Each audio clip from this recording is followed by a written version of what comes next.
Hello everyone, I'm Ayush, and I think my corporate journey, being from a biology background, started through Talerang, and it has played a very incremental role in my, career path from the start at 2015 to now, where we stand approximately 10 years down the line, where I was pursuing biology from Delhi University, and Talerang gave me the ray of hope that I can also enter the business arena. So through that, I got to a business internship, performed well, and that is where I decided to kind of convert myself to a business guy.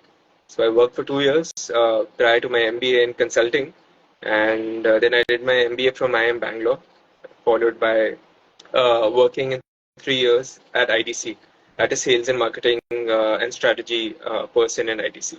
So that's where I'm coming from, guys. Hello, and looking forward to the interaction.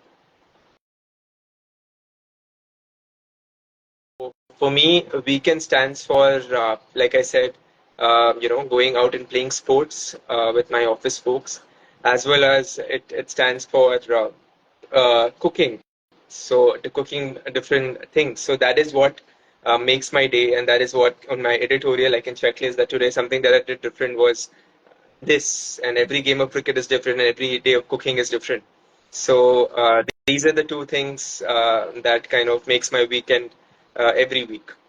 Uh, so I learned that FMCG, which is fast moving consumer good, which ITC as well is a part of, is the fourth largest industry in the country currently.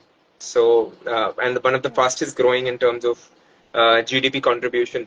So that is from a business standpoint, that is an interesting thing to learn about. And being a biology enthusiast, one interesting fact is that most of you would be delighted to know that even human beings, they release rays of light.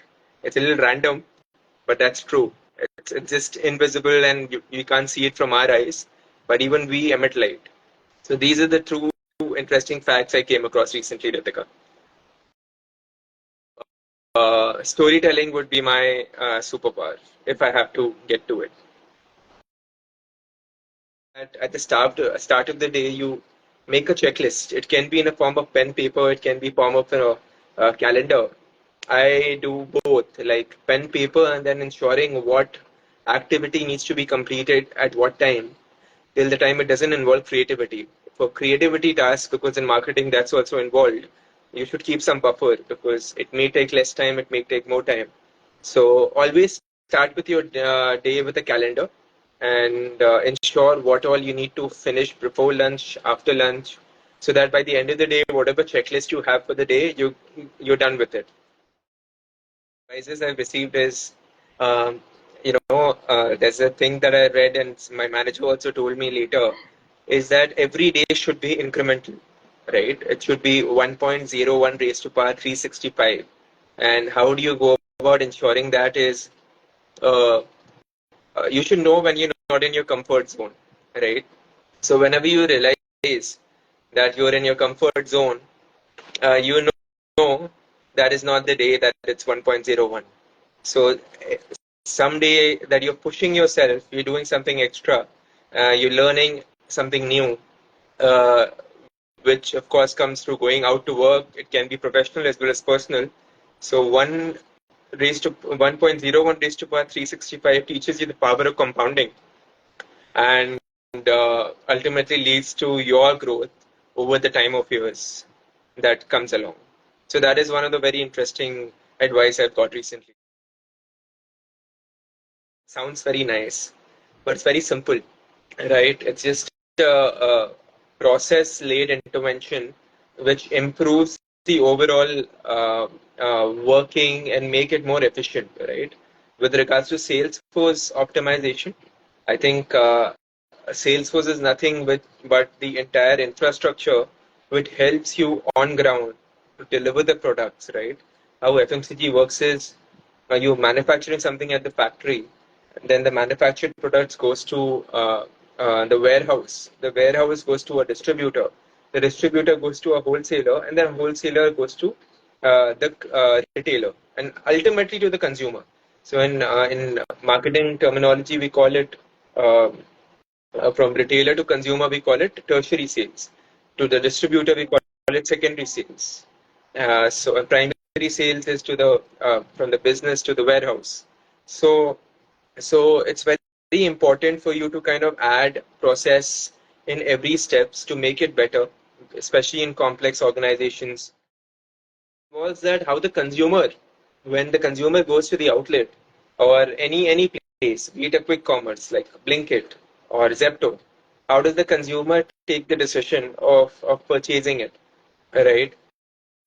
So that is where the marketing gets involved. Is the product in the top of the mind of the consumer, right? Is the product look and feel of the product so good that the person picks it up, right, from the outlet or from the e-commerce? Is the cost lucrative for the consumer to pick the product? So all of the things that comes under marketing, you need to analyze everything. You must have studied in schools about 4 P's of marketing, Porter's forces, how's the competition behaving, basis competition, how do you take a decision? All of that combined comes into marketing.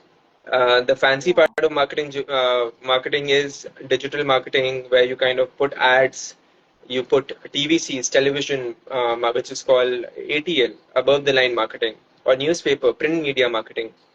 These are creative aspects of marketing where you kind of put the right article with the right message at the right geography at the right time to ensure it has maximum impact, an impact which can be quantified and measured by the agencies, and therefore give you better results.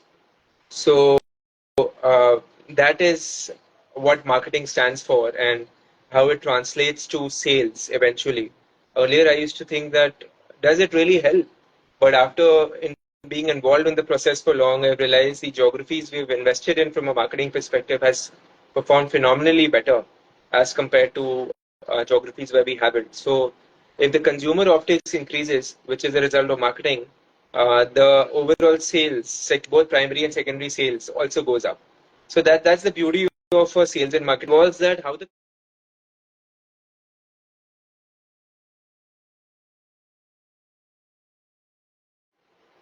and in sales and marketing, it's very important for you to start at the right place at the right time. Everyone's journey is different, but being aggressive, being a salesperson, you need to be very aggressive from a career aspirational standpoint, ensuring that you get what you want and you tend to achieve more than what you want, if you know what that means. In simple line, I mean to say that education is very important. All of you must be at a different stage in your life. Complete your education. Try to do a specialized sales and marketing program, and try to leverage those learnings in the real life. And sometimes with experience, you gain a lot of aspects. So build a lot of opportunities for yourself, right? Everything doesn't come to you knocking at your doorstep. You'll have to create opportunities for yourself. You'll have to pitch yourself, sell yourself to the right audience, to the right professionals, in the right organization. Whichever gives you a better opportunity where you see a broader sense of learning, go ahead. If someone of you is just a graduate, don't just restrict yourself to sales and marketing, explore. If someone who has done a master's and is sure about sales and marketing, like I was, uh, uh, there's no looking back, right? And there are certain industries which are really good for it, which are only going to grow in the future. So if you eye for them at the right time and give your best, do your homework, ensure that you cover all the basics before entering the arena.